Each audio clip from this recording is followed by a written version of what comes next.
അച്ഛൻ ഇഷ്ടമില്ല എന്നെ കല്യാണം കഴിക്കണ്ട. അച്ഛനൊരു കഴുതിയാടി. അയ്യോ, അച്ഛനെ പറ്റി അങ്ങനെയെല്ലാം പറയരുത്. അച്ഛനെ ദൈവത്തെ പോലെ വിചാരിക്കണം. അയ്യോ, ഇത് ഞാൻ പറയുന്നതല്ല, അച്ഛൻ തന്നെയും പറയുന്നതാണ്. അച്ഛൻ എന്നെ വിളിക്കുന്നത് എന്താണെന്ന് അറിയാവൂ? കഴുതയുടെ മോനെ. അപ്പൊ അച്ഛൻ കഴുതയല്ലേ? നമുക്ക് ഇവിടുന്ന് കുറച്ച് രൂപയും മോട്ടിച്ചുകൊണ്ട് കടന്നു കളഞ്ഞാലോ? ഇവിടെ ഒരുപാട് രൂപ ഇരിപ്പുണ്ട്. ഞാൻ അതിനെല്ലാം കൂട്ടു നിൽക്കില്ല. മോട്ടിക്കുന്ന പാപമാണ്. എന്നാ പിന്നെ അച്ഛന് വിഷം.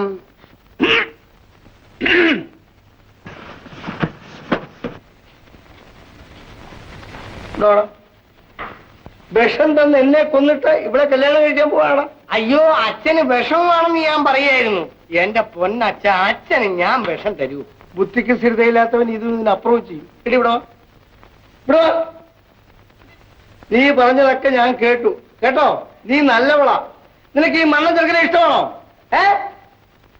എന്നാ നിന്റെ കല്യാണം ഞാൻ നടത്തി തരാം കേട്ടോ. അച്ഛാ, എന്റെ പൊന്നച്ചോ.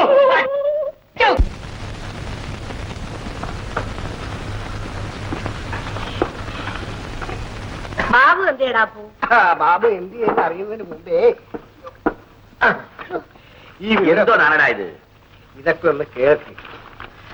കാമുകി കാമുകന്മാർ ഒരേ സാരിയിൽ ആത്മഹത്യ ചെയ്തിരിക്കുന്നു. അയ്യോ, നേരം. പത്തനംകോട് ഒക്ടോബർ 5. പ്രേമനൈരാശ്യം മൂത്ത യുവാവും യുവതിയും ഒരേ സാരിയുടെ രണ്ടറ്റത്ത് കുരുക്കിട്ട് ആത്മഹത്യ ചെയ്ത വിവരം ഇവിടെ റിപ്പോർട്ട് ചെയ്തിരിക്കുന്നു. എന്റെ ഭഗവാനെ, കഷ്ടമായി പോയല്ലേ. നമുക്ക് എന്തുവാണ് കഷ്ടം?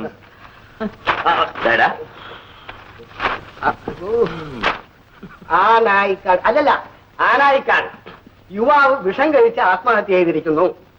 തന്റെ കാമുകിയെ ഭാര്യയായി കിട്ടാത്ത വന്നതുകൊണ്ട് സ്വന്തം വീട്ടുകാരോട് പ്രതിഷേധം പ്രകടിപ്പിച്ച് ഫോണിലോട് കഴിച്ച് ഈ കാമുകനായ കൃഷ്ണബാബു കാമുകനായ കൃഷ്ണബാബു ആത്മഹത്യ ചെയ്തിരിക്കുന്നു. ചെയ്തോട്ടെ, ആത്മഹത്യ ചെയ്തോട്ടെ. നീ എന്തിനാടാ അപ്പു ഇതൊക്കെ വായിക്കുന്നത്? തീർന്നില്ല, ഇനിയുണ്ട്. പ്രേമ നൈരാശ്യം കൊണ്ട് ചെയ്ത ഒരു സാഹസം. ചെറുതുരുത്തി നവംബർ 8. താൻ പ്രേമിക്കുന്ന ഒരു യുവതിയെ കല്യാണം കഴിക്കാൻ സ്വന്തം പിതാവ് എതിര് നിന്നു എന്നുള്ള പേരിൽ പ്രേമനൈരാശ്യം മൂത്ത യുവാവ് ചന്ദ്രബാബു എന്ന വ്യക്തി തന്റെ പിതാവിനെ കുത്തിക്കൊന്നതിന് ശേഷം ആത്മഹത്യ ചെയ്തിരിക്കുന്നു. നീ എന്തിനാ എന്നെ ഇത് വായിച്ച് കേൾപ്പിക്കുന്നതെന്നാ ഞാൻ ചോദിക്കുന്നത്. ഈ പത്രം മുഴുവനും ഇതുപോലുള്ള വാർത്തയാവും. ഇതുപോലൊരു വാർത്ത നാളത്തെ പത്രത്തിൽ വരേണ്ടതായിരുന്നു. സ്ഥലവാസിയായ ബാബു കടുത്ത പ്രേമനൈരാശ്യത്താൽ റെയിലിൽ തലവെച്ച് മരിച്ചിരിക്കുന്നു. ഏത് ബാബു? രാഘവ മുതലാളിയുടെ മകനായ കാമുകനായ ബാബു. അയ്യോ, എന്റെ മോനെ. തുടങ്ങുന്നല്ലേ ഉള്ളൂ. ഞാൻ ഇന്ന് റെയിലിൽ കൂടി നടന്നു വരും. ഒരാൾ റെയിലിൽ തലവെച്ച് കിടക്കുന്നു. ദൂരെ നിന്നും ട്രെയിൻ വരും. അയ്യോ, തല അമർത്തി വെച്ചുകൊണ്ടേയിരിക്കുന്നു. ഞാൻ ഇവിടുന്ന് ഓടുന്നു, ട്രെയിൻ അവിടെ നിന്ന് ഓടുന്നു. ഞാൻ ഇവിടുന്ന് ഓടുന്നു, ട്രെയിൻ അവിടെ നിന്ന് വരുന്നു. തല അമരുന്നു, ഞാൻ ഓടുന്നു, ട്രെയിൻ വരുന്നു. ഞാൻ തല, ബാബു ട്രെയിൻ, ഞാൻ തല, ബാബു ട്രെയിൻ, ഞാൻ തല, ബാബു ട്രെയിൻ, ഞാൻ തല. ഞാൻ വലിച്ചെടുക്കും. ട്രെയിൻ അങ്ങ് പോകുന്നു. എന്റെ മോനെ, നീ എന്റെ കുഞ്ഞിനെ രക്ഷിച്ചോടാ. വെള്ളം, തണ്ണി, വെള്ളം. എന്റെ ഭഗവാനെ, ഒരു പെഗ് ബ്രാൻഡി തരാൻ. വേണ്ട വേണ്ട വേണ്ട. ഞാൻ കാര്യം ചോദിക്കുന്നു, ബാബു വിവരിക്കുന്നു. കടുത്ത പ്രേമനൈരാശ്യം. ആരോട്? ബാബുവിന് പ്രേമം. തയ്യൽ കട നടത്തുന്ന വാസു എന്ന് പറഞ്ഞ ഒരുത്തനുണ്ട്, അവന്റെ പെങ്ങളും. നമ്മുടെ അമ്പലത്തിന്റെ ജംഗ്ഷനിലെ കട നടത്തുന്ന വാസു ഇല്ലേ, അവന്റെ സിസ്റ്റർ ഉമ്മയോട് അച്ഛൻ എതിർക്കുമെന്ന് പറഞ്ഞ് റെയിൽ പാളത്തിൽ തലവെക്കും. ബാക്കി കാര്യം അടുത്ത ദിവസം പത്രത്തിൽ വായിക്കാം. ചെറുക്കൻ ചതിക്കുമോ?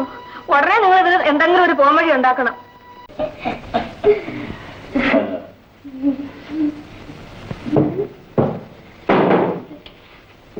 ആരാ?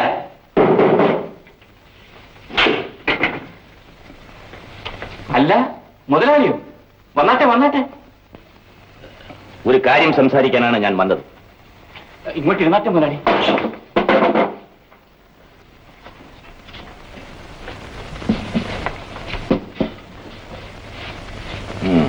ഇരുന്നാട്ടെ. വാസുവിന് വളരെയേറെ സന്തോഷമുണ്ടാക്കുന്ന ഒരു കാര്യമാണ് പറയാനുള്ളത്. എന്താണ് കാര്യം? എന്റെ മകനെ കൊണ്ട് നിങ്ങളുടെ സഹോദരിയെ വിവാഹം കഴിപ്പിക്കാൻ ഞാൻ നിശ്ചയിച്ചു. അങ്ങ് ഒരു വലിയ മുതലാളിയാണ്. ഞാനാണെങ്കിൽ അത്താഴത്തിന് പോലും ബുദ്ധിമുട്ടുന്ന ഒരു പാവപ്പെട്ടവനാണ്. അതൊക്കെ മനസ്സിലാക്കിക്കൊണ്ട് തന്നെയാണ് ഞാൻ തീരുമാനിച്ചത്. കല്യാണം എന്ന് നടത്താം. അത് അങ്ങയുടെ സൗകര്യം പോലെ.